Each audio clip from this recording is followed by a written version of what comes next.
I'll do like a short introduction, and then once that kicks in, matter of fact, make sure I got the damn record button going. I didn't record.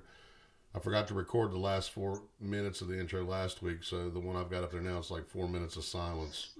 So I won't make that same mistake again. Yeah. Alrighty, I'm good to go there. Get the banner going.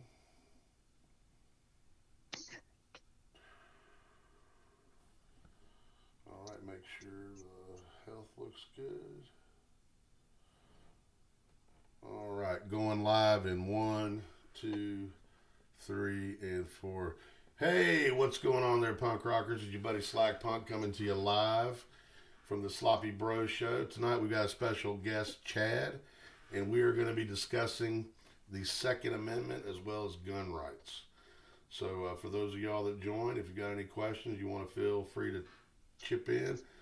Feel free to come in on the chat, and we'll get to your questions as they come along. Other than that, it's Friday. We made it another week, thank God. So let's crack open those beers and get this little party going. Chad, welcome to the show, man. Great to have you here. How you doing? Thank you for having me, man. It's Friday. I got to work tomorrow, which sucks, but 5 years of doing it every Saturday straight, you get used to it. So my Friday will be everybody's Sunday.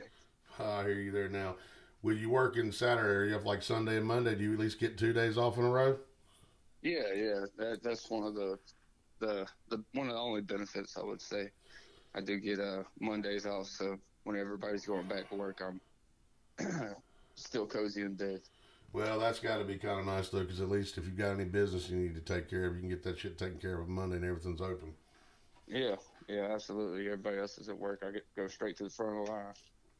Hell yeah.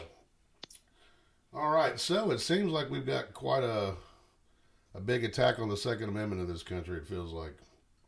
Yeah, about every single day I'm seeing something new. Somebody, pushing false narratives and fear-mongering and all that kind of shit. And I mean, it's like I said, it's something new, or they're pushing old crap every single day.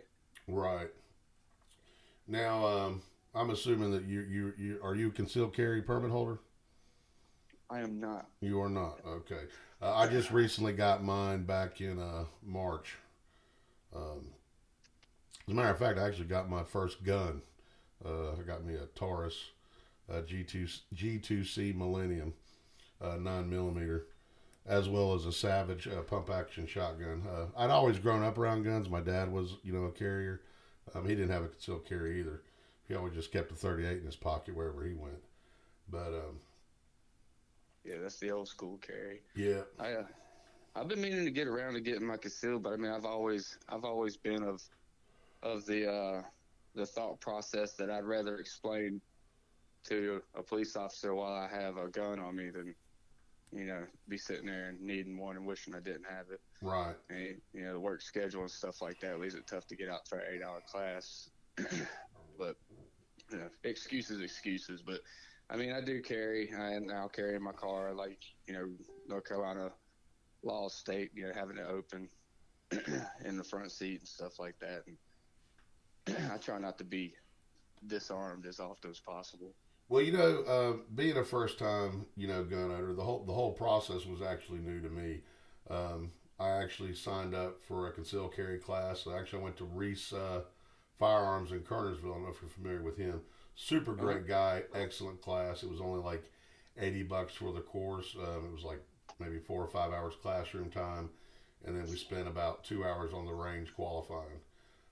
So I was really impressed with the whole setup, and I actually learned quite a bit because I went into this thing completely, uneducated, completely ignorant.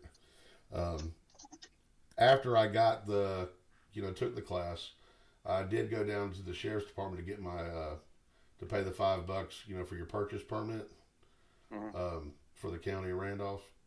I was actually really surprised all the paperwork you had to go through just to get that. With the background checks and whatnot. Checks and all that stuff, yeah.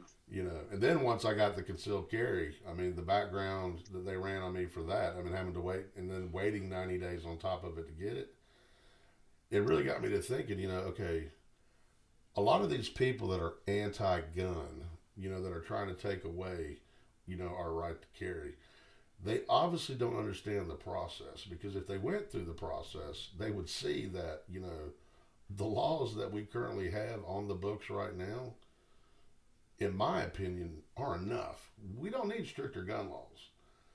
Yeah, I agree. I think they're as concrete as they need to be. And you're right. You're absolutely right. These people don't know the process. They're told the process. They're force fed the process by the mainstream media and their Facebook feeds and this and that stuff. They don't ever take the time to like Steven Crowder did a segment where he took one of these people that was at his I'm pro gun, changed my mind. They were anti-gun carry and stuff like that. Yeah, I saw that episode. Yeah, he took one of them, made them go through the process, and completely changed their mind.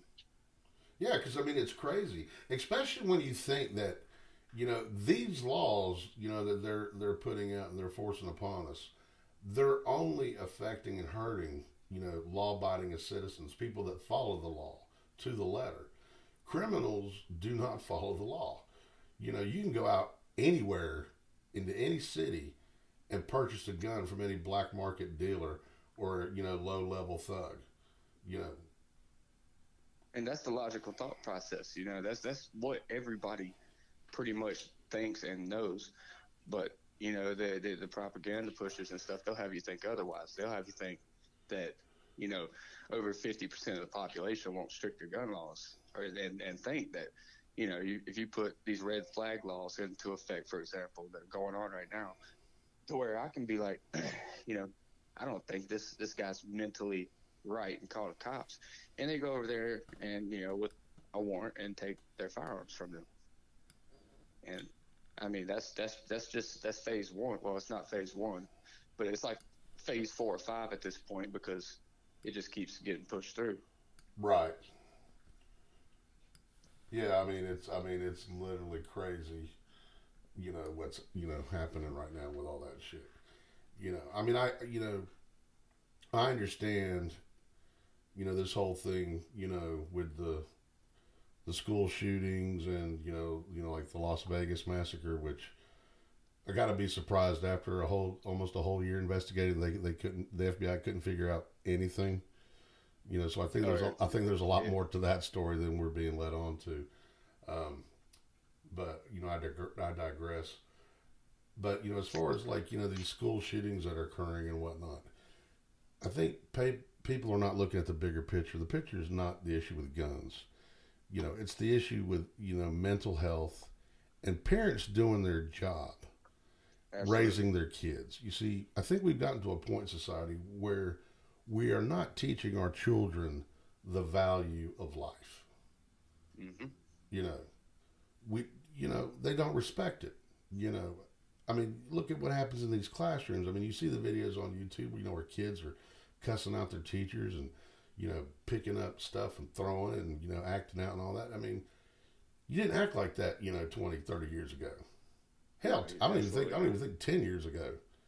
No, I'm 34, and I mean, even whenever I was in high school, I mean, you had a couple bad apples, but I mean, this was right towards the ass end of the time where, your friends had rifles hanging up in the back window of the truck, and school shootings weren't a thing. That nobody ever thought about that. No. And if they did, I mean, it was a very rare, occurrence. Yeah. But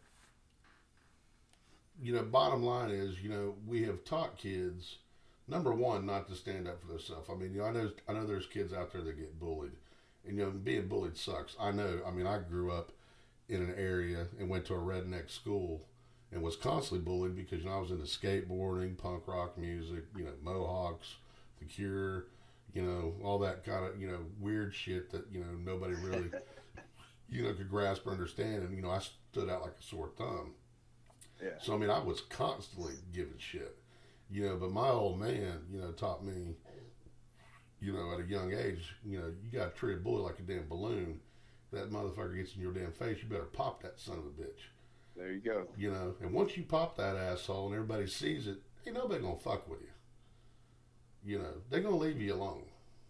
That's exactly the way it used to happen for years and years and years. Not just my generation, but yours and the ones before it. You know, it's all of a sudden, you know, they're calling it soy boys, and I think that's a beautiful term. Oh yeah, because you know we're not teaching our young men how to be men. You know, we're teaching them to damn cower and damn not fight back. Yes. You know, and to take it, and you know, to me that's wrong. Not only that, but you know, I think parents, you know, should be teaching their kids not to fucking bully anyway. You know, I mean, we're all the same. You know, we all bleed red. You know, some of us are rich, some of us are poor, but we all put our pants on the same damn way, one leg at a damn time.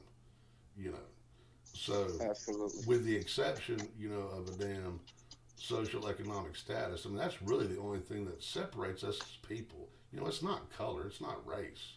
You know, it's not religion. You know, it's money that you know separates the majority of us. And it seems like those that have money have been told and taught that it's okay to shit on those that don't. You know, and that's not right. That situation's just getting worse. Yeah, exactly. You know, I mean, people talk about a race war in this country. I don't think we're going to have another damn civil war that involves race. I think if we have a civil war, it's going to involve, you know, finances. The poor, the haves and have-nots. The haves and have-nots, exactly. You know, which I think is more of a reason why we need to protect our Second Amendment. You know, personally, if it were me and if I was in charge running the country, I'd pass a damn law that made it mandatory that once you turned to the age of 18, you had to carry a gun. You know, I think if you made everybody, you know, learn how to use a gun and have to carry a gun, we'd eliminate fucking crime and murder in a damn minute. And that you hitting on that is one thing I think is very important. Like you was talking about, you learned a bunch of shit that you didn't know going and taking that concealed class. And I think, you know, I don't say like, hey, like, you know, you're 18 years old, like, here's a gun, you know, have a great day. Like, once people take those classes and they have an instructor there that is dead nut serious, that don't, like, fuck around at all, you know, gun safety drills straight into your cranium. Like, you develop a newfound respect for these things, and, you know, that's when you start keeping your trigger finger off of the trigger on the drill and that type of stuff. And that's when, I don't know, I think that's when you, like, truly respect the firearm for what it is, what it can do, and then along with that comes a deep appreciation for 2A. Right. But yeah, crime would disintegrate. I mean, look how it was in the Old West, you know, when everybody carried a damn six-shooter. You know, yeah, you'd have the gunfights and whatnot, but, you know, you didn't have the amount of crime. But it seems like to me, and this is the thing that really blows my mind, especially when it comes to liberals. I mean, take Chicago, for example, okay? Right now, if I'm not mistaken, I think Chicago is pretty much the murder capital in the United States. Yeah. You know, people are getting shot there on a daily basis. But yet, at the same time, they also have the most restrictive gun laws in the country. Absolutely. So, common sense, you know, tells you right there, the shit don't work. And it's funny how this is always happening in Democratic-controlled areas. Absolutely. You know, where the Democrats are rolling things. I mean, you know, look at fucking Maryland. You know, fucking Philadelphia. You know, these damn areas where Democrats are rolling. These are some of the worst fucking cities in America right now. I mean, New York. You know, they're shitholes. And why people can't wake up and see, just using common sense, that, hey, this shit ain't fucking working. I think it's just opening up, man. Like listening to people like you talk and you know, doing a little bit of your own research. Like, if talking about like illegal people having illegal guns and stuff. I read a statistic, you know, it was taken in 2016. Said 73% of inmates who were there because they committed a violent crime with a handgun or a firearm of any, you know, size, shape, or fashion. 73%. It was an illegal firearm obtained illegally, like, you know, through black market, bought off the street, this and that, had somebody buy it for them, whatever it is. But 73%. I mean, that statistic alone should just put a proverbial bullet hole in all of their arguments, and it doesn't. Right. That statistic gets swept under the rug. The whole Chicago thing, they get swept under the rug. You don't see stories about that. You don't hear anybody even talking about it as far as like trying to do something about it or putting funds towards stopping it. You don't hear about it. Yep, this is true. Now we've got a viewer right now, Philo's Garage, who just asked a pretty good question. How do you feel about the idea that having a gun simply guarantees that a home intruder will also have a gun? I think about that a lot because I'm more of a, I won't say I'm a prepper, but I'm more of a preparedness gun enthusiast, if that makes sense. Mm-hmm. But I'm go back to statistics and how often it's undocumented more often than not. But how often does, just you having a gun and not having to fire it, not having to, maybe not even having a gun. You hear somebody break in and you yell out, I'm calling the cops, I got a gun. If that intruder's willing to still keep coming after you, after knowing, that somebody's home, A, they might have a gun, B, they got a phone, they're calling the cops, C, I mean, that's one of those times where I like to use the adage as it's better to have and not need than need and not have. I don't want to be in that situation and be like, damn, I wish I had a gun. Oh yeah, I think you bring up a good point there too, because the way I tend to view it is, okay, if I'm a home intruder, okay, I'm a criminal, my job is to, break in and take your shit, regardless whether you have a gun or not. I'm going to have a gun because as a criminal, that's going to give me the advantage. It's going to, give me the upper hand. So as a law-abiding citizen, I want to level that playing field. I want a gun too. Yeah, absolutely. So, I mean, I understand the idea about, well, having a gun simply guarantees a home intruder will have a gun. But, here's the thing. Criminals have weapons, period. Whether it's a gun, whether it's a knife, whether it's a pipe or a rock. You don't need a gun to commit murder. I mean, if you look at the Bible, Cain, murdered Abel with a rock. I mean, gun or not. I mean, look at Australia right now. I mean, they had that big gun ban. Was it back in the 90s, I understand? Yeah. Once they did that, what happened? Knife crime went up. Yeah. People started getting killed with knives. Yep. And not only that, but I mean, statistically, if you look at the numbers, of deaths per year, more people die getting in a car wreck than they do by getting shot by a gun. That's true.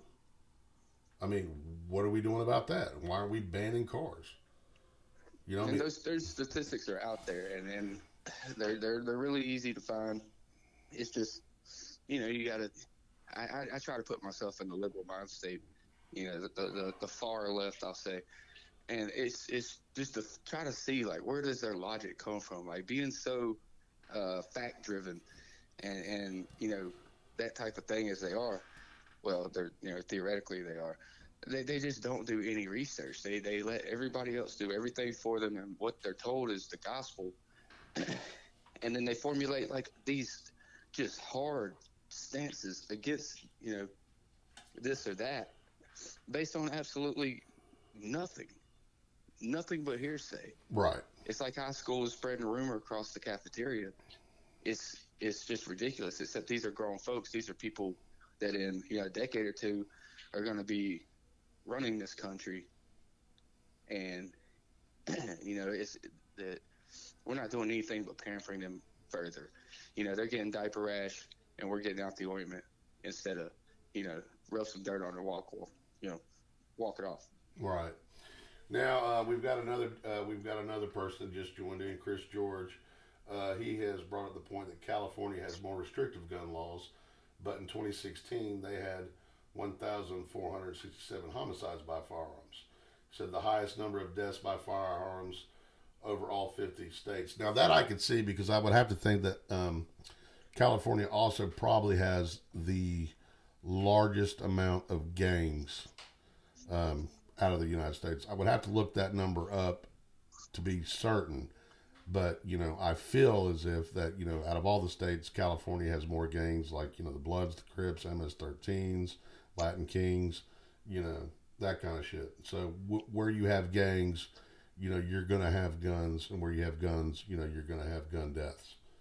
But it's going back, how many of those guns, how many these homicides are by law-abiding citizens who have a legal firearm?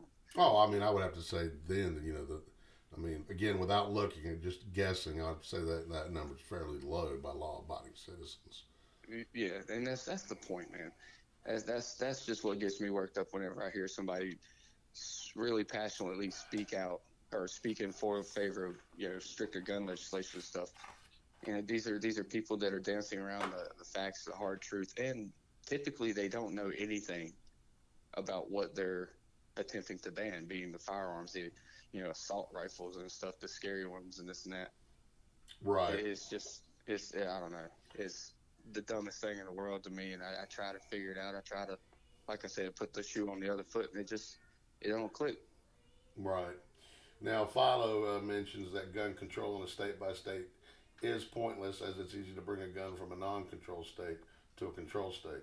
It would have to be nationwide. Now, I agree with. I think, any kind of gun, policies that we do. I mean, like, personally, I would like to see the concealed carry permit go federal, where if you get it in the state, you're automatically able to carry that gun to any state in the United States without any issue. Constitutional carry. Exactly. Constitutional carry. I am 100% for that. Because you have instances like where this woman, I think it's been a couple of years ago, she was a black woman or a person of color. She had a legal registered permit in the state that she was in, and she got pulled in New Jersey, and she had her gun in the car along with her ammunition. Anyway, they arrested her ass, and she was looking at doing at least a year in prison for it. That's ridiculous. She had to spend a fuck ton of money and get a damn good lawyer to beat it, which I believe eventually she did. But just the fact that she even had to go through all that, I thought was bullshit. I agree. Because once again, you're treating the law-abiding citizen as a fucking criminal, and they're not the criminal, but yet the damn criminals, get to, walk around and go anywhere with a damn gun, and nobody says shit. But yeah, Chris, you're right. More laws only restrict law-abiding citizens. I agree with that 100%. And I think it's something that we need to change. And I really love the argument, especially when it comes to the Constitution. Well, back then when they wrote the damn, Second Amendment, it was muskets and shit. Well, yeah, it was muskets. But you don't think the forefathers had enough intuition to know how to know that as the years and the decades progressed, that technology and stuff would change, things would get more advanced? And then when they argue the point that, we're trying to protect ourselves from our government being able to rise up, and take us over. It's like, well, they got tanks and rocket launchers and missiles and shit. Well, you know what? Yeah, they do. But did you not see Red Dawn? Wolverines, motherfucker. All you got to do is, you take that shit. You do a damn nighttime invade. You steal you a fucking tank. You get you some rocket launchers. You steal that shit. And now you're up to where they are. We're not talking nuclear fucking war. We're talking damn ground-to-ground combat. Absolutely. And Crowder said it best, man. He said, I'd rather have an AR-15 against a tank than nothing. Yeah. Exactly. So, all these little counterpoints they try to throw, to me, it's all just fucking bullshit. It don't make no damn sense. If you believe in what you believe in, you're going to fight and do whatever you can, no matter what. That's why we're here. And you mean to tell me those soldiers, if some shit were to go like that all those soldiers are going to feel like, oh, we got to take care of our government? Hell no. They know they got moms, brothers, fathers, sisters. They're going to damn put down their shit. They're going to come to our side. And they're going to steal some of that shit and bring it with them. Well, man, this country wouldn't exist if it wasn't for like-minded individuals, willing to rise up, stand up, and fight injustice with whatever they had, God willing, I hope it never comes to that. I hope that we never get to that point. I think what happened with the damn Civil War is enough. I would not like to have to go through that shit again. Hold on, Naz. Can you hear my mic now, buddy? Actually, let me bring that up to the rest of the group. I'm assuming that since people are chatting, that y'all can hear me, correct?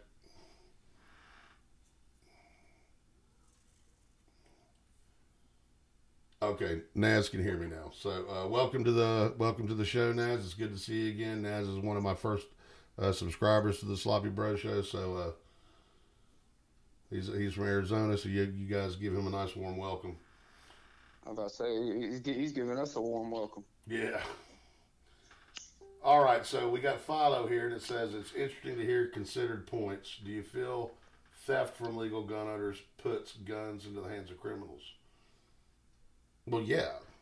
I mean, that's exactly what happens. I mean, you've got these. I mean, guns get confiscated all the time. Police, confiscate the shit all the time, and where does that shit wind up eventually? Back out on the fucking street. That would be my guess. That'd be my guess as well. But I mean, it's really hard to say because you do have, and I don't know the statistic, but I know that there's a lot higher than I was thinking. But about legal, law-abiding citizens who are either strong-armed into purchasing a gun illegally for somebody else, or something along those lines, or they do it. They have a clean slate, and you don't have to have a criminal record to be a bad guy. That's been proven time and again.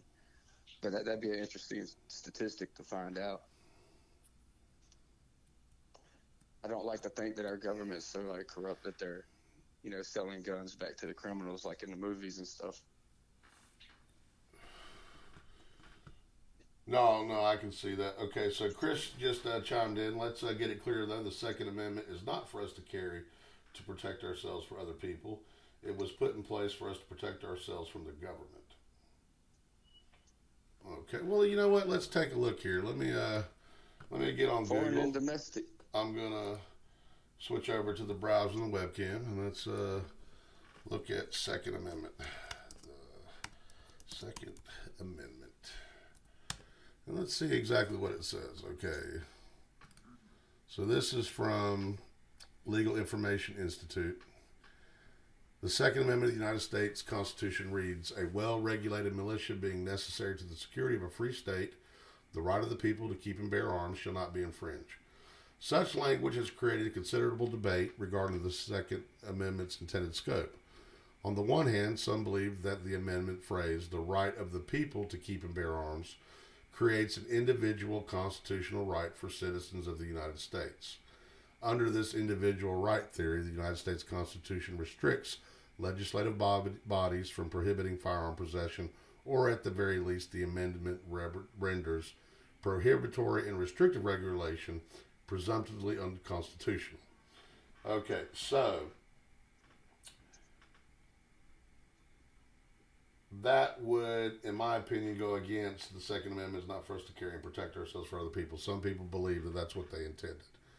Okay, now, on the other hand, some scholars point to the prefatory language, a well-regulated militia, to argue that the farmers intended only to restrict Congress from legislating away a state's right to self-defense. Scholars have come to call this theory the collective rights theory. A collective rights theory of the Second Amendment asserts that citizens do not have an individual right to possess guns, and that local, state, and federal legislative bodies therefore possess the authority to regulate firearms without implicating a constitutional right.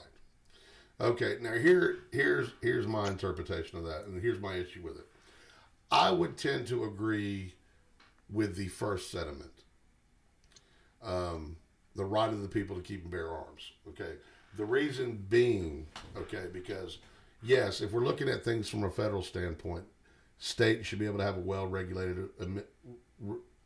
well-regulated militia to defend against the federal government should the federal government decide to go apeshit and take whatever they need to take.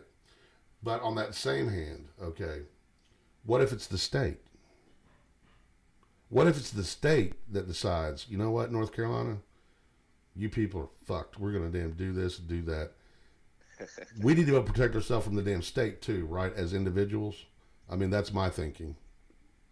Yeah. Because, when you talk about government, it's not just federal. We also have to deal with state government as well. You know, so that's why I believe that the first part of that amendment means that yes, as an individual, you are guaranteed the right to carry and bear arms to protect yourself not only from the federal government but from your state government as well. At least that's the way I interpret it. I could be wrong. Well, if it came down to it with the state, I'm sure the federal would get involved. That's typically how it goes down as far as history has shown us. Right. But yeah, North Carolina's a fine example. You're in New Jersey as well right now. All the Northeast, New York, and them. They're trampling. They're using basically dancing around legal loopholes and terminology and stuff to just tiptoe around, constitutional amendments and basic afforded rights. This freedom of speech and the right to keep and bear arms. Those are the first two amendments for a reason. Right. They're the most important, in my opinion. And it's kind of sickening to see how the people cheer their rights away. It's ridiculous. Well, I think we started to get slack and, kind of, I want to say, obedient to the government, after 9/11. I can agree with that. After 9/11, when they introduced the Patriot Act, when they, created Homeland Security and the TSA, all these things that were supposed to make us feel safer and protect us, from the enemy, terrorists or, whatever you want to label it as. I think that's when people, started just to, it's kind of what we got to do. If we want to feel safe, we got to kind of, and I think we fucked up, and ironically, it's about the same time that, reality TV programs really started to take off, like the fucking Kardashians, The Bachelor, The Bachelorette, fucking Survivor, all that bullshit, all that mind-numbing fucking TV to keep us in a fucking coma and, our brains, fucking dumbed down so that, we couldn't see and think, what, in reality, in my opinion, what they're trying to fucking do to us. I think, especially right now with the way the media is, we've got this great big political divide. In reality, we're not that divided. All any of us want, in my opinion, and I say this, as a father, is we just want to live in a world where we feel safe and we can raise our kids to be, smart, productive, people for society. And I think any country, with the exception of a few maybe in the Middle East, that's all any of us want. We just want to raise our fucking kids and have a decent, good life. That's it. But we've got these, we've got the media and all this fucking politicians and shit that are trying to fucking drive a wedge between us and make us feel like, we're against each other, when in reality, we all want the same fucking thing. Absolutely. There's a big thing on the media now that just passed that, that abortion law in New York, and, luckily it failed in Virginia, but, the late term abortion's infanticide. I don't think for a minute that anybody, I don't care what your religious belief or what your political belief, I don't think anybody wants to fucking murder kids, intentionally. I don't think anybody is for that, Republican or Democrat, I think if it came down to it now, I'm not going to get into the health debate regarding it, certain situations or whatnot. I'm sure there are situations, where the mother's life may be at risk. I don't know. But I think overall, the majority of Americans, don't want to fucking kill kids. Just like the majority of Americans don't want to see fucking children, sitting in some fucking damn cell, because they came over the border illegally. But the fact of the matter is, rules are rules, laws are laws. And as long as these children, aren't being hurt physically or mentally, it is what it is. If I go tomorrow, get in my fucking car, drinking and driving and hit somebody, they're going to put my ass in fucking jail. They don't give two shits about my son. You know what I'm saying? He's going to wind up in a damn foster home. Yep. You know, or child protective services. You know, they don't get two shits. So there's no difference when they cross into the country illegally. You know. Well, see, I seen something interesting earlier, and it was kind of pressing on the gun control narrative and the late term abortion thing, and it was talking about why do they not consider an abortion after a child start having a heartbeat and this and that. That's not killing a child, but if a murderer goes and kills a pregnant woman, it's a double homicide. Right. Yeah, I thought that was another one of those like little logical interpretations of stuff, but the blitzkrieg of false narrative in the mainstream media right now would have you believe, if you were so soft-shelled to absorb the information that they're putting out there, that 90% of the country believes what they're saying. That abortion stuff that's fine. My body, my choice, and all this and that stuff. When that's like you were saying, that's not true. Right. It's a very complicated, time that I feel like we're living in. So let's see. Philo just chimed in. Sorry, ignorant Eurotrash here. You're not Eurotrash. Was Bush a Democrat or Republican? Bush was a Republican. At least that's how he ran. Very Republican, Texas Republican. Yeah, Texas Republican. But that's up for debate. Yeah. But I'm not going to get into the whole abortion debate right now because that is a completely different show. We can rant on that for damn hours, but yeah, division politics benefits nobody. I agree with that 100%. But that's how the government keeps us in check. They want us to be divided because as soon as they realize that we can unite, under a common thing, they know they're fucked. That's why we've got this whole race thing going right now. That's why we've got this fictitious, race thing happening. The majority of white people, are not racist against black individuals. We elected Obama twice. That showed me there that, racism's on its way out. But I think I think Morgan Freeman said it best. If you want to end racism in this country, quit talking about it.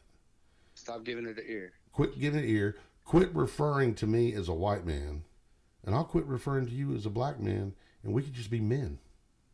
There you go. Because that's what we are. We're fucking men. That's it, period.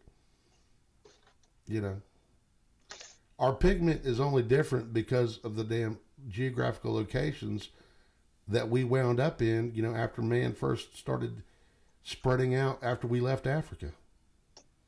We adapted and changed to the environment that we ended up in. That's it. That's the only reason we have different pigment skin, and different, eye shapes or nose shapes or whatever, was to adapt to the environment that, our ancestors wound up at after we all left and tried to find our way.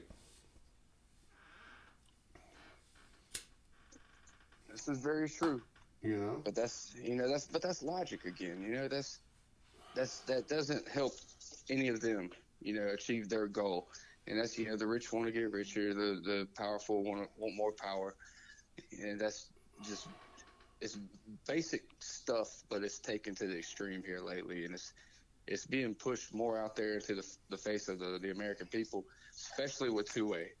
Like, it's just so obvious. And, as basic Sun Tzu, like the art of war, a disarmed combatant is a defeated combatant. That's step one. You disarm the people, turn them against themselves.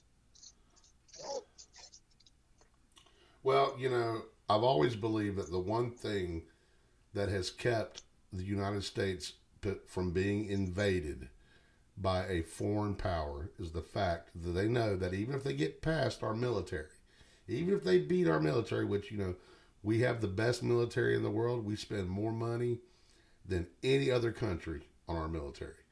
Even if they get past that, they know they have to contend with our citizens, especially the ones in the Midwest. That's the ones to worry about, man. You know? So, we're not going to be fucked with, you know, that way by a ground war. I can guarantee you that. You know? Yeah, I would hope not, because like I said, those are the people that are fighting out of necessity. Those, you know, the old adage of the cornered fox.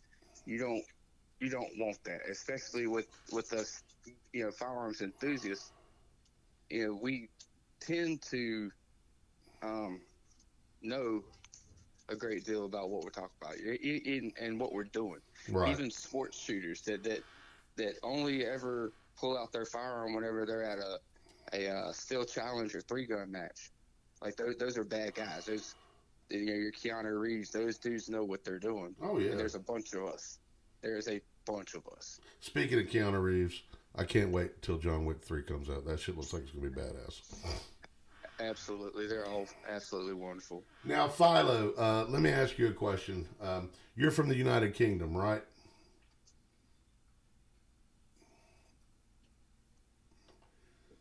If I'm not mistaken, when I checked out your YouTube channel, you know.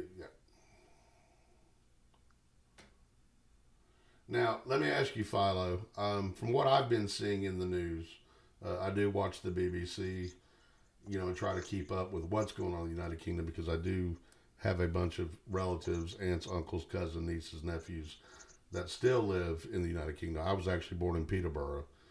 Didn't get to stay long, though. I think I left when I was 6, was when I came to the United States after a short stop in Iran.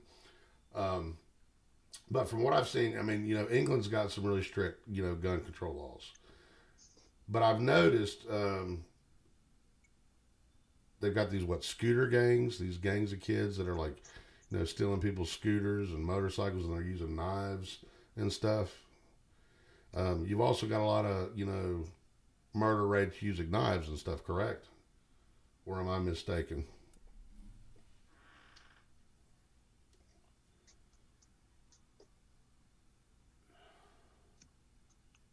But I guess my question would be is that if England, you know, had less restrictive gun laws, do you think that would help bring the crime rates down, you know, especially like in the London area, you know, and these areas where, I mean, you guys have had a bit influx of, you know, Muslims over the last few years from what I've seen.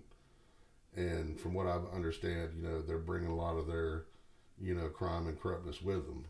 I'm just wondering if you think that if you had, you know, less restrictive gun laws, do you think that would help bring, you know, the crime rates down? Okay, I guess that's what I'm trying to ask.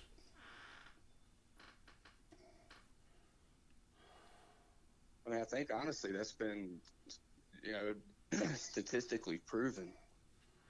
But their situation is a little different, I guess, than ours because of the influx of the Muslim population and the more lax border laws. I would think would have a big deal, or a big to do with that. Okay, Philo. Let me ask you this then. It does happen, but we are probably closer to police than the U.S. So much more crime is reported. I don't believe there's an appetite for obtaining guns here. Okay, so let me ask you this question. Okay, so I was talking to my uncle Roger last week, as a matter of fact, and he lives in Birmingham. Anyway, I don't know because you know houses here are different. We're more spread out, but apparently you've got houses like right on top of each other, like right next to each other. Anyway, his neighbor was doing some construction or remodeling work to his house. Anyway, he was taking his equipment and materials and he was putting them on the side of my uncle's house, you know, like leaning them against the house and whatnot. So my uncle went out and confronted him about this. He was like, hey man, you know, can you put your stuff somewhere else and not against my house, which I can understand. I mean, I wouldn't want somebody putting their shit on my house, you know. But at that point, the dude got physical and pretty much beat the shit out of my uncle. Now, my uncle is like in his late 70s, early 80s, you know. Anyway, he reported it to the police, and the cops literally didn't do jack shit. They still haven't done anything. He started a letter campaign because, you know, that's what my uncle does. He likes to write letters. But, you know, nothing's come of it. The guy's not been charged with anything. He's not been arrested, you know, for assault or nothing, you know. So, are the police really that concerned about what's going on? I think that could be said for pretty much anywhere. Well, no, I mean, you do that shit here. I mean, you do that shit in my neighborhood, somebody will get shot. Yeah, yeah.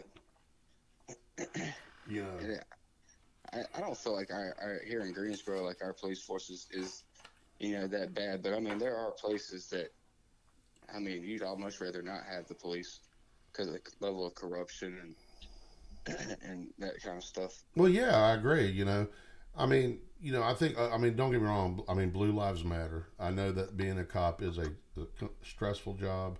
It's a hard job. There are good cops. There are a lot of good cops. As a matter of fact, I think there are more good cops than there are bad cops. But there are also some shitty cops too, you know. And we need to weed those motherfuckers out and get rid of them, you know, 100%. You know, because I think some people just join the police force as a looking for a legal means of them taking a life, you know. Luckily, though, we're starting to get more. We're starting to get more strict on that shit, you know. So the body cams and that kind of stuff. Right. I'm glad that's a thing because that's put to rest a lot of bad rap for the cops and a lot of you know, bad raps for actual, you know, at the time perpetrators, you know, that were found to be not guilty of anything. You know, same like you was talking about weeding out the bad seeds and this and that. You know. So, I mean, that's just, you know, the reality of the shit right there, you know. But yeah, you know, cops can be just as crooked as fucking criminals, in my opinion. But I just think that, you know, it's not as bad as the media would like to try to make it out to be. And I think it was really appalling, you know, when Obama came out against the police, you know, when he was president. And I think all that did was light a fire, you know, under criminals and shit, saying, oh, well, you know, now we've got a fucking, you know, we've got a damn excuse, you know, because even the damn president thinks that, you know, most fucking cops are crooked. You know, I just thought that was completely fucked up, you know. And what he doesn't realize is that, you know, he took a lot of damn people that were voting Democratic at that point, and, you know, and pushed them to the right. Oh, yeah. You know, after that shit. Yep. You know, but that's what I feel like should be happening right now because, I mean, as bad as that whole second term situation with him was, in my opinion, you know, it's night and day worse now. You know, like I was saying earlier, it's right in front of people's faces, and they're still turning, you know, a blind eye to it. And these are some of the most vocal people, and you know, we'll use the term the social justice warriors and this and that stuff. They're, like I said, just will fiercely defend any of that junk, and that's why, you know, the 2A is a hot topic right now. Right. It's a hot button issue, and in 2 months it'll be something else. Oh yeah, definitely. And then they'll switch back to 2A. You know, I like to make a joke that, you know, I buy a gun every time somebody starts trying to pass another firm gun control law or something that's, you know, blatantly constitutionally and just immoral. It's just incorrect, and you know, it just seems to keep happening. Yeah. What do you think about them banning, you know, Trump coming out and banning bump stocks? I personally don't care about bump stocks, but you know, I've known how to bump fire for a long time. But the thing is with that is, it's a stepping stone. Once they start doing this, because they can mess with the classification of things, and that's what they like to do with the legal mumbo jumbo that they use. They'll sit there and they'll say that it turns it into a machine gun, or now it just simulates machine gun fire. I have a 3G triggered from Geisley in my competition AR-15 that will smoke any bump fire, just absolutely smoke it. So whenever you start talking about their new term, rate increasing devices, you know, what we used to do back when I was a kid was just throw your thumb in your belt loop. You know, I'm sure you've heard of that or seen it. It's fairly easy, and most people have belt loops. You can bump fire without that, with the rifle shouldered. But whenever you get into like putting designations on certain items or features, and then changing the classification of the entire firearm completely to fit your narrative, to fit your bill, to fit your band, you're tiptoeing, and Right. you're really not. You're just stomping on the line, but legally, it's tiptoeing. No, I agree with you 100% there.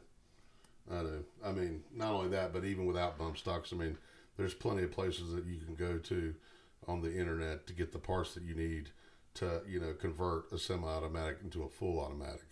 You know, from what I've read, it's not that difficult a thing to do. So really, I mean, it's just another, you know, bullshit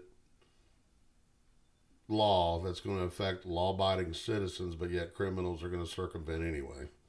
You Absolutely. know, so again, you know, you're putting the, you know, you're giving the criminals the advantage instead of, you know, keeping the playing field level. Let's see. So Philo says trying to remove guns from the U.S. is like trying to unscramble eggs. Yeah, you're right. You're right, Philo. I mean, we've got guns; they're not going anywhere. You know, we've got too many Americans that literally, you know, will fight tooth and nail to their death, you know, before they give up, you know, their right to bear arms. And that's just a reality. And the government knows that, you know. I see what they do, though, is they don't come directly after your guns. They don't come straight ahead. They come from different angles. Oh, yeah. Like about a decade ago or so, like putting all these sanctions on, you know, gunpowder and brass importers and stuff. That was aimed directly at diminishing the ammunition, rising up the cost. You know, there was a time when you couldn't find a 22 long rifle anywhere. Oh, yeah. And, you know, they're not taking away your guns. They'll make ammo harder to get, more scarce, more expensive. Well, you know, Chris Rock said it best. If you really want to put an end to gun violence, you know, sell a bullet for $5,000. This is very true, man. And this is what they try to do. This was, you know, then that brought about the height of reloading, which brought about, you know, your companies like your Polymer 80 and, you know, these do it yourself at home. Like you're basically buying a piece of aluminum and then milling out your own receiver for a Glock or AR-15 or, you know, even 1911s if you've got the material. But oh yeah, actually, I saw a really good documentary on Netflix. You know, with this 3D printing. You know, where they were doing, you know, 3D printing their own receivers. The Liberator. Yeah, that shit was actually pretty cool. Yeah, and that's the thing now. You know, you can literally go on Amazon right now and get a bullshit 3D printer for $200. Download the 3D print file for the Liberator off the internet, and have a gun. And you know, they went after that for a while, but it got stale. They realized they had no constitutional ground to really do anything about that. And information spreads far and fast, especially in the age of the internet and this and that stuff. But it just kind of got swept under the rug. Like, unless you're looking for, you know, gun documentaries and stuff like that, or just, you know, looking to be a bad guy and have an untraceable firearm, like that information is not out there anymore. It's not in the news. It's not something that's, you know, scrolling across the front of your news and record or whatever outlets you're looking at. Right. And they haven't really come after that, like the Polymer 80 stuff. They haven't really come after it as hard as I thought they would. But now they're going after quote unquote stabilizing braces for, you know, to turn your rifle into a pistol, so to speak, in the eyes of the law and, you know, ATF. Which, you know, these are laws that they came up with.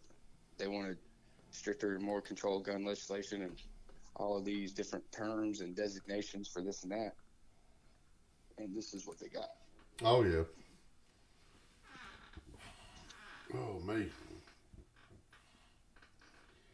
Yeah, I mean it's definitely a very complicated issue.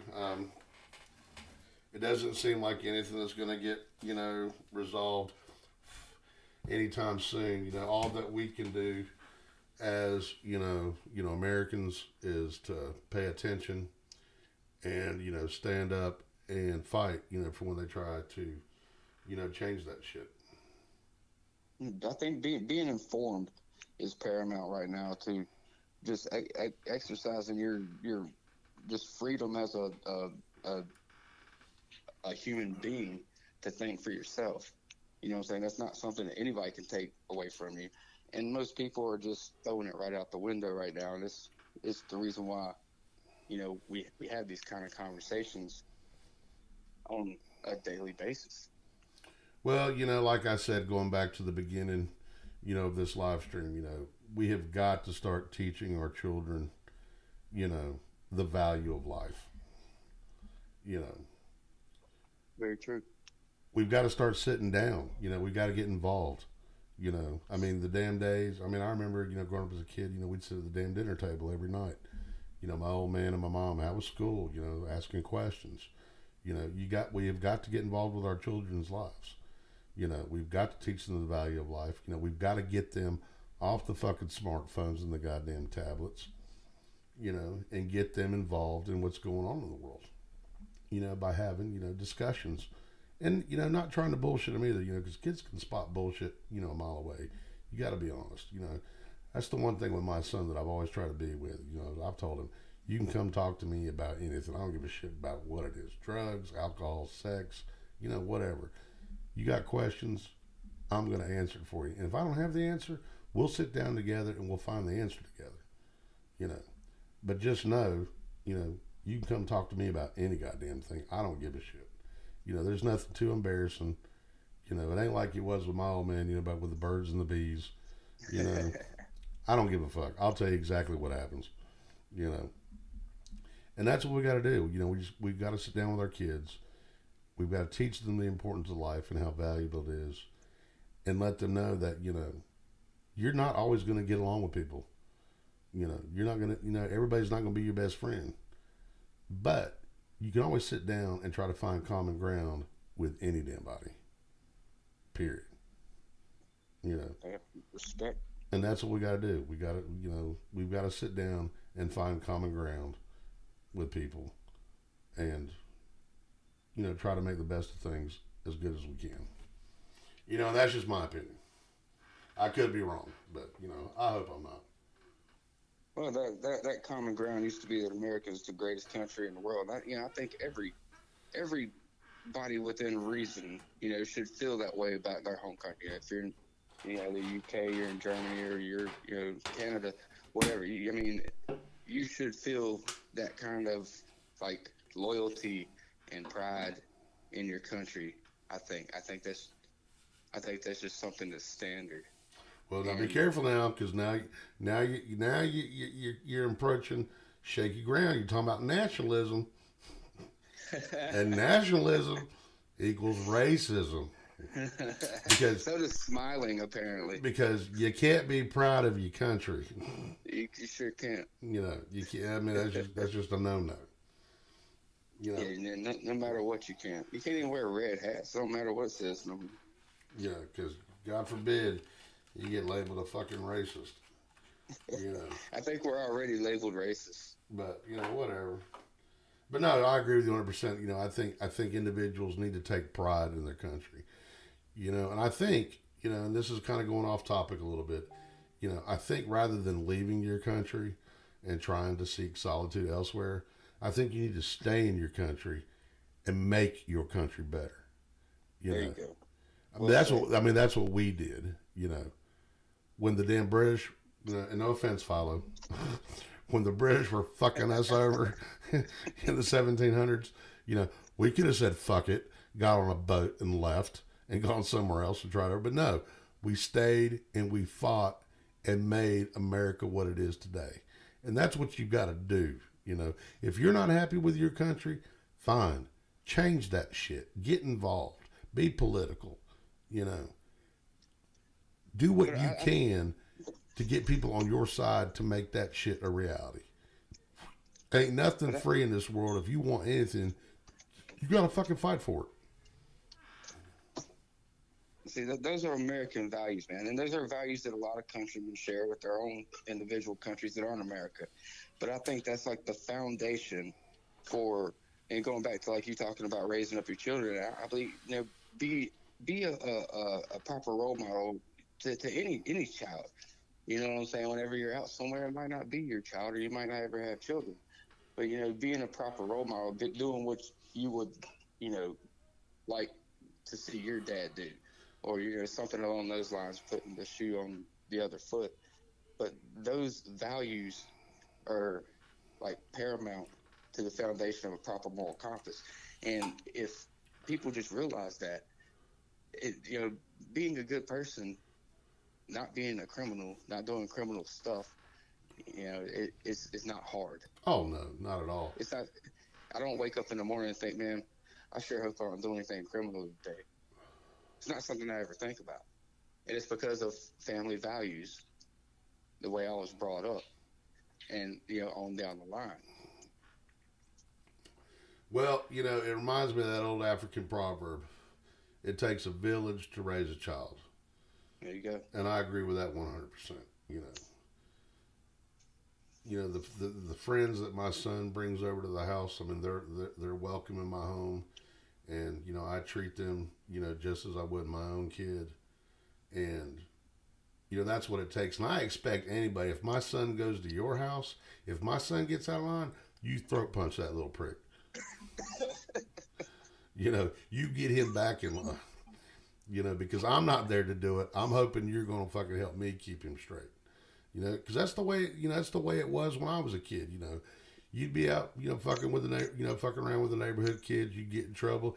You get your ass beat by your damn friends' parents, and then you'd come home and get another ass whooping from your own damn parents. Because I was in school whenever the principal was allowed to paddle your ass. You know, and that's another thing, too. We have got to bring corporal punishment back into the damn school systems so these damn teachers and these damn principals can get that shit back under control. Because these kids today, they're fucking running ragged, and they have no damn respect, and we got to change that shit. Anyway. Mob mentality. Anyway, we've been rolling for an hour now. We had a great show tonight. Chad, thank you for being a part of it.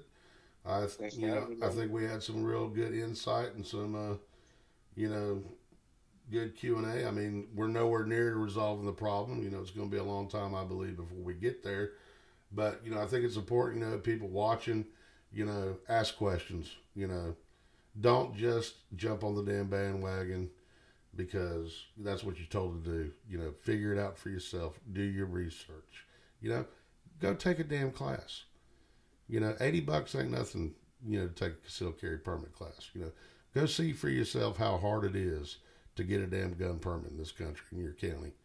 And I guarantee you, you know, it's going to change your damn mind. Yeah, just go fill out a NICS form once. There you go. Anyway, for our viewers out there that joined in on the chat tonight, Philo, Chris, Nan, thanks for swinging by. It was good to see you guys. I hope we catch you next week.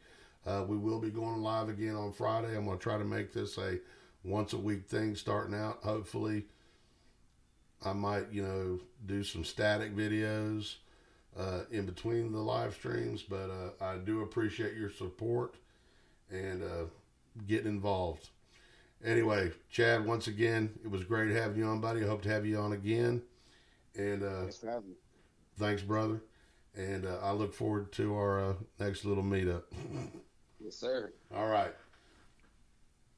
You guys have a good night, and we'll catch you next time on the Sloppy Bro Show. Cheers.